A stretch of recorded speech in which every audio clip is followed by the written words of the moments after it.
O grupo dos artrópodas é o grupo que apresenta maior variabilidade dentro do reino animal, dentro dos invertebrados ali. O nome artrópoda, artro vem de articulação, podas vem de pés. Então, o nome literalmente quer dizer pés articulados.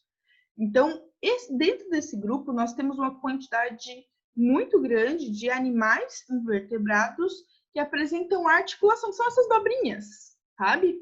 Então, são justamente os pontos que permitem movimentação que aparecem no nosso esqueleto em vários lugares. A diferença é que os artrópodas, eles apresentam um esqueleto externo. Eles apresentam um revestimento externo, normalmente de quitina, que faz com que o animal ele tenha muita resistência ali. Então, isso ajuda muito na resistência dele, o fato dele ser recoberto por um exoesqueleto.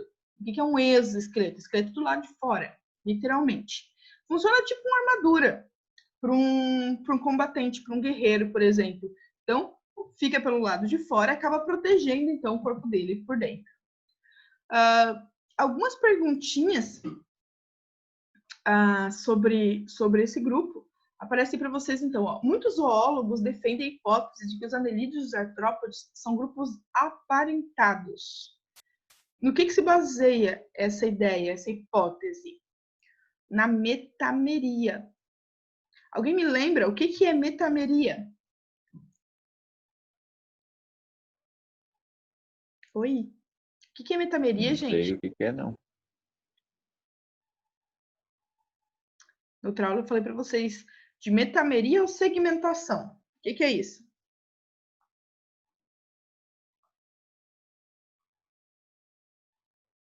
Eu não lembro. Não? Lembra que eu falei para vocês do corpo da minhoca, da divisão do corpo da minhoca em anéis?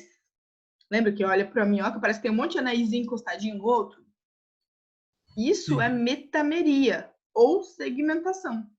Então, a hipótese de que os artrópodes e os anelídeos eles são aparentados é justamente pelo fato dos artrópodes também terem o corpo segmentado.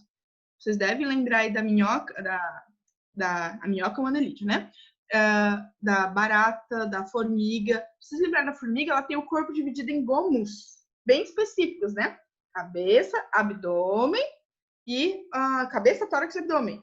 Né? Tudo certinho, assim, 3 gominhos bem certinho. Isso é a metameria do corpo dela. Então, o que aproxima os dois é o fato deles terem o corpo metamerizado. Todos os dois têm o corpo segmentado, dividido em anéis. Muitos crustáceos apresentam brânquias, porém, nas espécies de menor porte, elas são ausentes. Como que ocorrem as trocas numa espécie menor sem brânquia? Normalmente, as espécies menores, elas fazem essas trocas através da própria extremidade do corpo. Então, esses animais, eles apresentam filotraqueias. São estruturas muito pequenas, como se fossem pequenos furinhos, que vão até a extremidade do corpo. E aí eles conseguem respirar utilizando essas filotraqueias. Não dá para eles respirarem, tipo os outros grupos, através da pele, porque agora tem um exoesqueleto revestindo, né? E esse exoesqueleto, ao mesmo tempo que protege, acaba impermeabilizando. Mas pensem esse exoesqueleto cheio de pequenos furinhos. E é através desses furinhos que consegue fazer essas trocas gasosas. Outra pergunta. Esse grupo tem circulação aberta, tá? Sem exceções. E aí, como que os insetos conseguem fazer isso? Lembra lá que no outro grupo a gente falou que quem conseguia ter uma rápida movimentação é porque é a exceção do sistema circulatório aberto, né? Sistema circulatório fechado. Esse grupo a gente não tem essa exceção. Todos eles têm sistema circulatório aberto. E agora, então, como que eles conseguem se movimentar tão rapidamente? A gente falou, então, que os animais, por exemplo, dos moluscos eram lentos, a grande maioria dos moluscos eram lentos, porque o sangue demorava a levar o oxigênio. Justamente porque o sangue escorria, dos vasos acabava descendo nos tecidos lentamente, uma baixa pressão, então acabava demorando para levar oxigênio, o animal era lento. Nos insetos, vocês podem observar que eles não são lentos, como a lesma, por exemplo, como o caracol. Eles são relativamente rápidos. E aí, como que isso acontece, sendo que o sistema circulatório dele é aberto? Então, acontece como se a gente imaginar, se a gente desmembrar a distribuição do oxigênio da circulação do sangue. Então, no caso deles, a distribuição do oxigênio não está ligado à circulação de líquidos no corpo. Então, como esse oxigênio vai chegar mais rapidamente, porque ele não está junto com os líquidos para a circulação, o animal, mesmo tendo o sistema circulatório aberto, consegue ter uma certa rapidez nos seus movimentos. Os 3 tipos de desenvolvimento reprodutivo dos insetos, a gente vai falar um pouquinho mais para frente ali, vai aparecer. É o holometábulo, ametábulo e hemimetábulo. Os 3 tipos de desenvolvimento, depois eu explico certinho para vocês. Vamos falar então do grupo. Nesse grupo, o grupo dos artrópodas, eles apresentam algumas características que são referentes ao grupo inteiro, né? A simetria bilateral, se vocês lembram lá de simetria, quer dizer que se a gente traçar um plano bem no meio do corpo, as duas partes elas são espelhos. Então, ó, eles apresentam uma simetria bilateral, ou todos os grupos que a gente for ver agora em diante, todos eles têm simetria bilateral. Eles apresentam um exoesqueleto quitinoso. Então, o que é isso? Esse revestimento externo do corpo deles apresenta quitina. Ele é extremamente resistente. É ele que, quando a gente pisa, faz aquele barulhinho, né? Quando a gente pisa na barata, faz aquele barulhinho, né? Aquela quebradinha ali. É o exoesqueleto que está rompendo quando a gente pisa em cima e dá aquele estralinho, né? Outra coisa que a gente falou, então, que é característica do grupo todo, é a presença de patas segmentadas. Então, ó, você vê as articulações da pata aqui, ó, patas articuladas. Então, você vê as articulações, as dobras, que permitem a movimentação. Então, o esqueleto externo é muito rígido. Então, o fato de ter essas articulações, essas dobras, permite que o animal consiga se deslocar no ambiente. Então, ele consegue movimentar esse exoesqueleto com a presença dessas articulações em todas as pernas, ó. Então, o animal é triblástico, característica que permanece, né? 3 folhetos embrionários, não vai mudar agora, de agora em diante, nos próximos grupos animais. São celomados, ou seja, tem uma cavidade aqui para colocar os órgãos, para abrigar os órgãos. Isso também não vai mudar mais daqui em diante. E eles são protostômios, ou seja, durante o desenvolvimento embrionário, lá na formação, os tecidos formam a primeira boca para depois formar o ânus. Um ponto muito importante dos artrópodes é o crescimento deles, porque o crescimento dos artrópodes não condiz com o crescimento do resto dos animais. Por quê? Os animais não artrópodes, eles apresentam um crescimento contínuo. Essa linha pontilhada que vocês estão vendo aí, ó. Eles apresentam um crescimento contínuo até uma certa estabilização. No caso dos artrópodes, pelo fato deles terem o exoesqueleto, eles apresentam um crescimento descontínuo, porque o exoesqueleto é limitador, né? É um negócio que funciona como uma armadura. Então, chega até o momento que aquela armadura bloqueia o crescimento. Então, o exoesqueleto bloqueia o crescimento, o animal para de crescer. É esse período retinho aí, ó, passagem de tempo reto. Para o animal continuar crescendo, ele vai ter que fazer uma muda. O que é isso? Ele vai ter que se livrar desse esqueleto externo, vai quebrar esse esqueleto externo e vai agora crescer de novo. Depois que ele se livra desse exoesqueleto externo, cresce de novo, o novo exoesqueleto vai limitar o crescimento dele. E ele para de crescer de novo. Reto. Depois, de novo, quando ele precisa crescer, ele se livra do exoesqueleto, cresce e produz o exoesqueleto novo. Então, observa que parece uma escadinha o crescimento dele, ó, por causa justamente do exoesqueleto. Ele é um limitador. Também é por causa dele que a gente não encontra por aí insetos gigantescos. Tá? Já os que tem já tão bom, né? O exoesqueleto, ele impede que o animal seja muito grande. Tá? Vocês não encontram por aí uma barata de 40 centímetros de comprimento, né? justamente porque o exoesqueleto, ele pesa.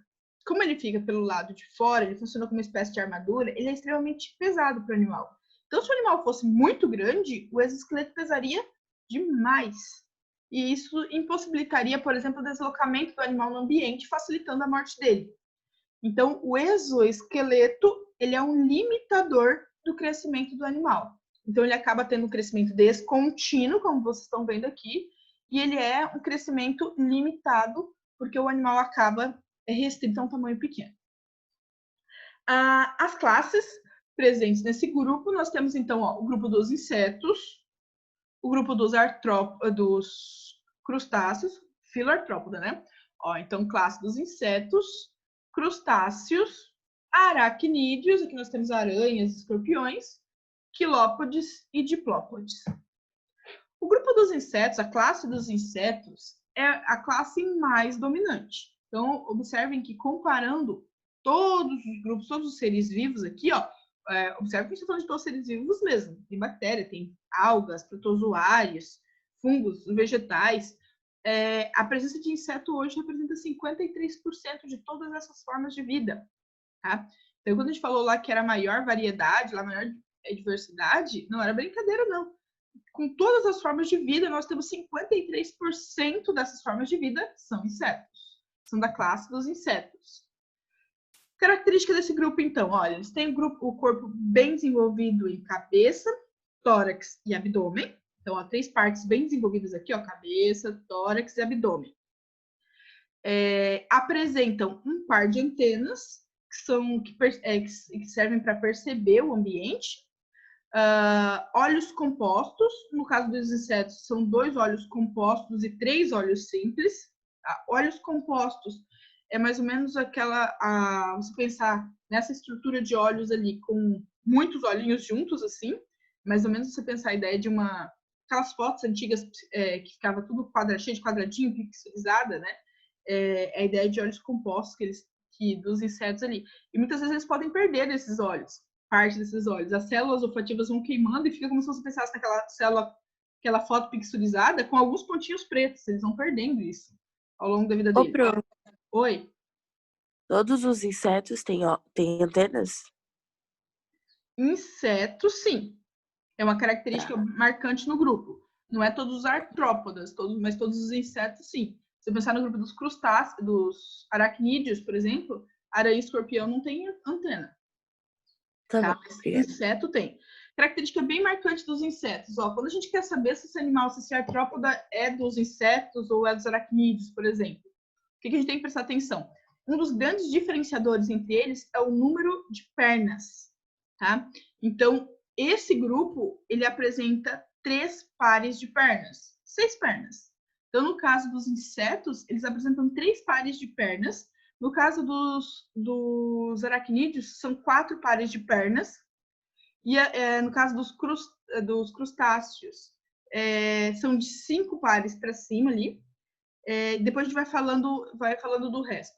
Então, um diferenciador, então, da classe é a presença de 3 pares de pernas e a presença de 1 par de antenas. Inseto tem 3 pares de pernas e 1 par de antenas. Ok?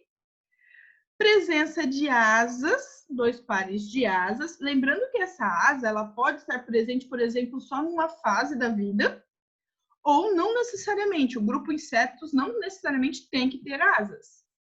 Não precisa ter habilidade de voar, por exemplo. As formigas elas só apresentam asas em épocas reprodutivas. Não é sempre, não é durante toda a vida dela que ela apresenta asa, nem por isso de ser inseto, tá? Então, a asa, às vezes, pode acontecer de existir apenas em momentos específicos. E a presença do ovo opositor no final, então, do abdômen, onde ele vai usar para pôr os seus ovos.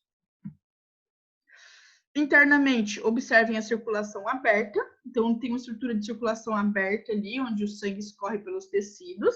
Presença de vasos aórticos, que são os corações, né? Bombeando o sangue.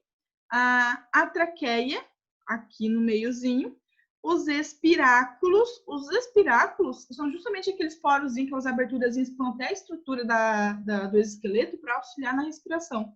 Tá? Então, pense com pequenos canudinhos que vão até pequenos furinhos que vão até a extremidade do corpo e permite essa respiração, como se ele tivesse vários narizes pelo corpo, né? Pequenos porezinhos que fazem essa função como se fossem narizes.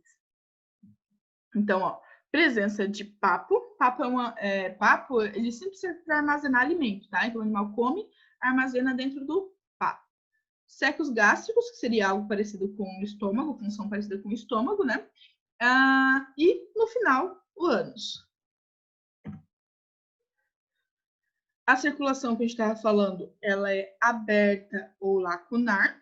Então, do coração, na verdade, são vasos aórticos dilatados, né? O bombeamento faz com que esse sangue seja enviado e derramado sobre as artérias, sobre os tecidos. Então, está no circulatório do tipo aberto.